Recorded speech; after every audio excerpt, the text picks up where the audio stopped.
श्रीमन्नारायणीयम् अथ दशमस्कन्धः। पञ्चचत्वारिंशत् दशकम्। श्रीकृष्णस्य बाललीलाः। अयि सबलमुरारे पाणिजानुप्रचारैः किमपि भवनभागान् भूषयन्तौ भवन्तौ चलितचरणकञ्जौ मञ्जुमञ्जीरशिञ्जा श्रवणकुतुकभाजौ चेरतुश्चारुवेगात् मृदु मृदु विहसन्तौ उन्मिषद्दन्तवन्तौ वदनपतितकेशौ दृश्यपादाब्जदेशौ भुजगलितकरान्त व्यालगत्कङ्कणाङ्कौ मतिमहरतमुच्चैः पश्यतां विश्वनृणाम् अनुसरति जनौघे कौतुकव्याकुलाक्षे किमपि कृतनिनादौ व्याहसन्तौ द्रवन्तौ वलितवदनपद्मं पृष्ठतौ दत्तदृष्टि किमिव न विदधाते कौतुकं वासुदेव द्रुतगतिषु पतन्तौ उत्थितौ लिप्तपङ्कौ दिवि मुनिभिरपङ्कैः सस्मितौ वन्द्यमानौ द्रुतमदजननीभ्यां सानुकम्पन् गृहीतौ मुहुरपि परिरब्धौ प्राग्युवान् चुम्बितौ च स्नुतकुचभरमङ्के धारयन्ती भवन्तं तरलमति यशोदा स्तन्यदा धन्यधन्या कपटपशुपा मध्ये मुग्धहासाङ्कुरन्ते दशनमुकुलहृद्यं वीक्ष्य वक्त्रं जहर्ष तदनुचरणचारी धारकैः साकमारात् निलयततिषु खेलन् बालचापल्यशाली भवनसुखबिडालान्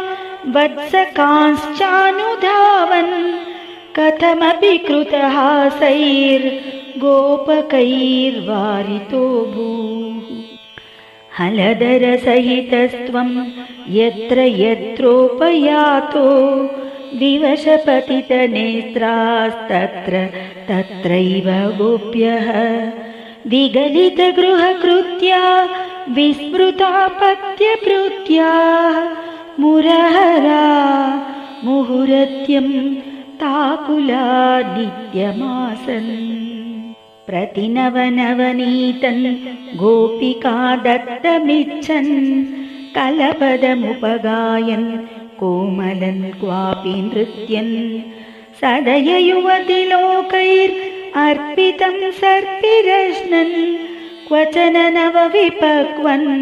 दुग्धमप्याबिभस्त्वम् मम खलु बलिगेहे याचनं जातमास्ताम् इह पुनरबलानाम्